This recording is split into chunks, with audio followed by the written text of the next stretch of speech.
Hi everybody, Chris Eberle from Swarm Fund, Joel Dietz from Swarm Fund.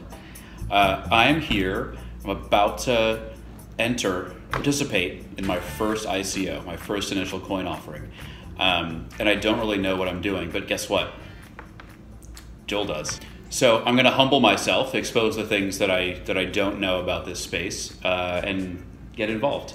And I figure all I need is, I got a laptop, I got some juice, I got some La Croix, and a veteran of the crypto space. So here's my level of, entry into the crypto space. So I have, I started with Coinbase and just moved some money into Coinbase and bought some Bitcoin, some Ethereum, some Litecoin. And then I set up an account on Kraken and went through a couple of the qualification things so I could actually move a little bit of money in and out of Kraken. But most of my massive holdings just sit within Coinbase. Well, it's nice to hear you have massive holdings. Massive holdings, yeah. Good start. So I figured. So can you help me understand in simple man's terms what is an ERC20 compatible wallet compared to like what I have with like Coinbase? So in Ethereum, there's a sort of standard for tokens, and that standard is called ERC20. And so basically almost all tokens that you would get are compatible with that. So it basically just means a wallet that supports some kind of tokens. Okay.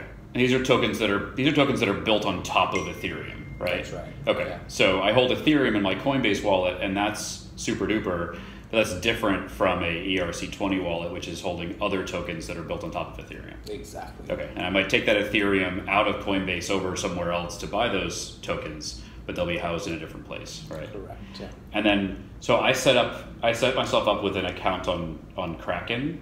Does that mean that I have an ERC20 compatible wallet? So Kraken historically has supported some ERC20 tokens. They support the DAO, but generally speaking, they don't actually support. Okay. This is where like I want to do like a My Ether wallet kind of thing? Yeah, okay. Exactly. So this is a little bit different between a wallet and an exchange. Yeah. Is that usually the wallets will support a broader range of things, whereas an exchange will only support things that have a lot of liquidity around them that are already doing well. They're already kind of established. So this wouldn't be things that are in their ICO stage, generally wouldn't be there because they're not they're not a thing yet. Exactly. All right, that makes good sense. All right, so I'm at myetherwallet.com. Joel is typing up a little speech he's going to give on Tuesday at BlockCon. Now, you wouldn't prep this far in advance for that. Okay, so I did the first parts, and I saved my my private key and this kind of my thing to print out with like the keys and things. I understand all that stuff, and I get to a part where it says, unlock your wallet to see your address. How would you like to access your wallet? And it's got some things that I've heard of before, like MetaMask or Mist, or like a Ledger wallet, which is one of those little like physical device things, right? And some other stuff. What do you recommend that I do here? Maybe I can look over your screen. Absolutely. Here, come on over. So I think you have a couple different options, but simplest is probably the key store file. Okay. And with the key store file, you basically get a single file and a password.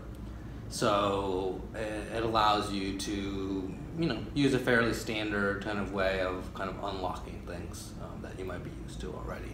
The more secure way that if you have a large amount of funds and, ability, I would recommend getting a Ledger, Ledger wallet, and then in that case, nothing is actually going to be stored on your physical hardware, which adds a much higher level of security. So it's way harder to kind of hack you that way.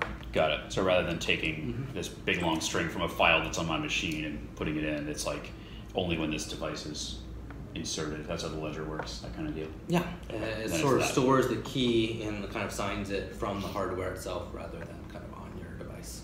So the one thing you kind of have to be watching for here is that you're actually on the right site, because there's a lot of people who try to create a fake version of this and misdirect you, so you put in your password on the wrong site.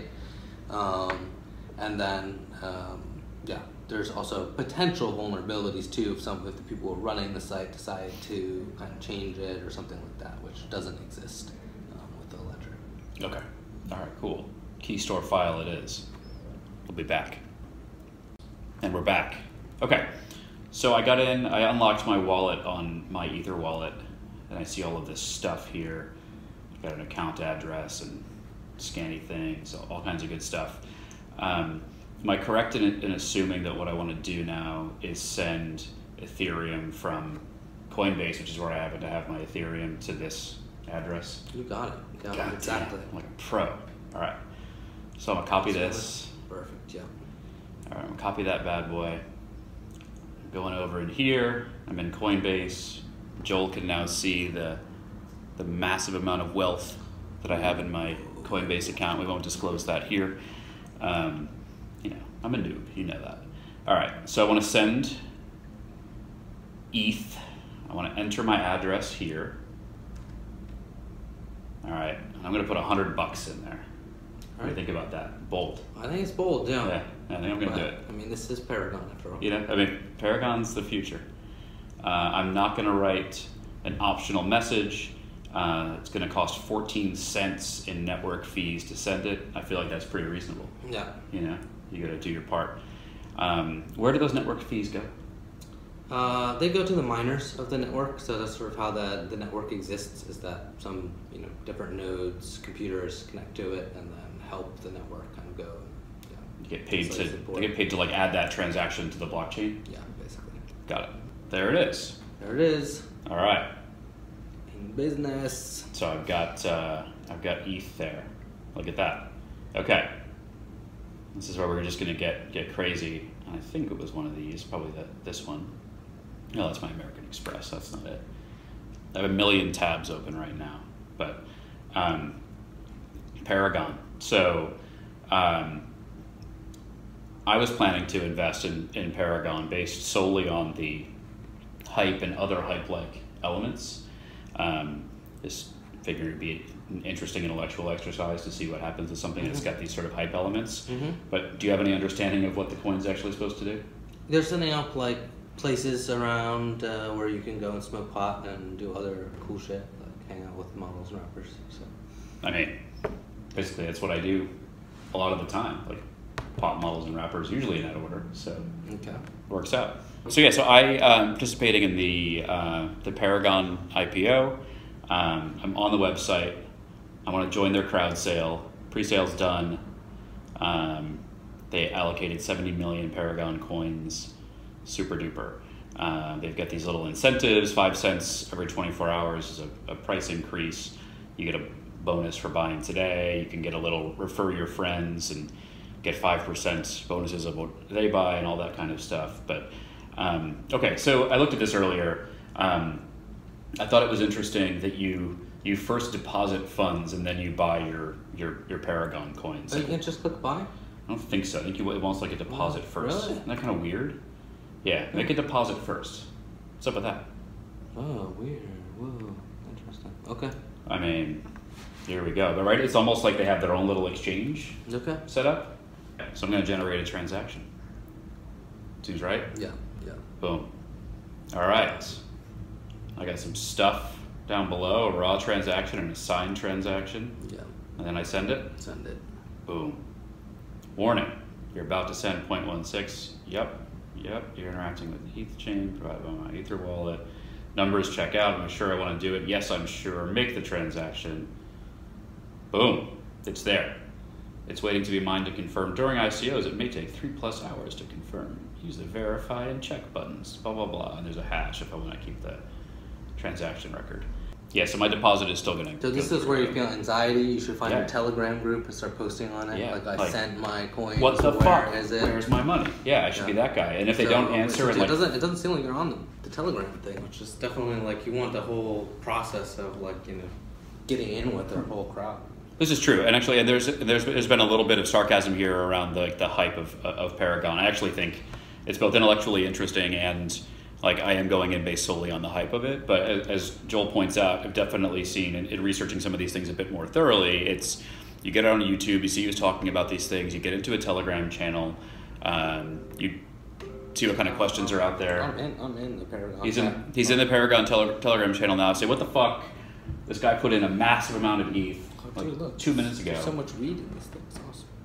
All right, so we're going to be back in a second once my money has hopefully arrived that I've deposited into my Paragon, sort of like another wallet. So hang tight. I know you're psyched.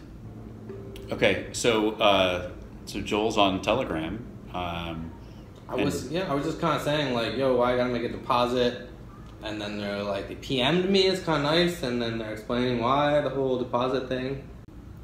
Mad props to Paragon folks though for like their work in their Telegram channel. They're there.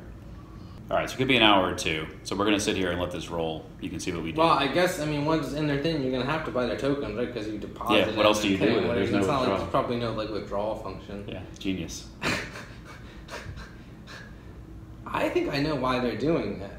Why? Actually, so that they don't actually guarantee the price at a particular moment depending on the network. They send it to you, and then once they have it, then they give you the price that happens to be when you actually put it in the thing. Yeah. So it's like a two-step process. It's actually kind of like the whitelist thing on some of these other ones, but instead of like guaranteeing, then you send the transaction, you actually send it, and then it does it. I see. Because if you have like lots of people sending to the ICO at the particular moment, then you actually can't guarantee the rate because you can't actually tell them what they're getting. Because you don't know it's going to go live. Okay. I get that. That's actually kind of smart. Yeah, I get it. Sounds pretty good. So there you go. Figuring stuff out. All right, it's very exciting. I just refreshed the page in Paragon Coin. Actually, to their credit, I'm not even sure that I refreshed, but there it is. My 0.16 ETH is showing up as a deposit. It only took, by the way, what? Like 15 minutes maybe? Yeah. Something like that. Not bad. Not bad. Not bad. Joel says not bad. I agree. Not bad. All right, so now the interface changes. So on the little pay with pull down thing, I have Ether as an option. I think we want to spend all of our funds. Yeah. What do you think? Yeah, I think we should just do it. Yeah, There's a button that says spend all funds in your account to buy tokens. And why wouldn't you do that? So $49.67. Promo code. This is normally where I would go somewhere and Google. I'm King Jessica. All right. Yeah. Let's see if we can get one. We're gonna race. I'm gonna Google. He's gonna try the CEO. This is where, like, you know, when you're searching for, like, you're buying a pair of jeans or something, and you find that promo code last minute. It's like, well, why wouldn't I go get a promo code? But couponbirds.com doesn't have one for me. All right, I'm back. Nothing. They said it expired this morning. Okay. Deeza. Yeah, Deeza. Typical Deeza. Expired this morning. Yeah. All right, fine. Should we just do it? All right. So now I'm a little bit let down because I don't have a promo code. I have a FOMO about the promo, but fine. The purchase was successful. And there we go. And their UI is updated. I have 24.22 Paragon Coin tokens. And my Paragon Coin referral tokens are 1.2. Look at that. Woo! That's it. First ICO down. I think we're done here. I'm Chris. That's Joel. We're signing off. Thanks for watching. He's still chatting with the Paragon folks. So there's that. Bye.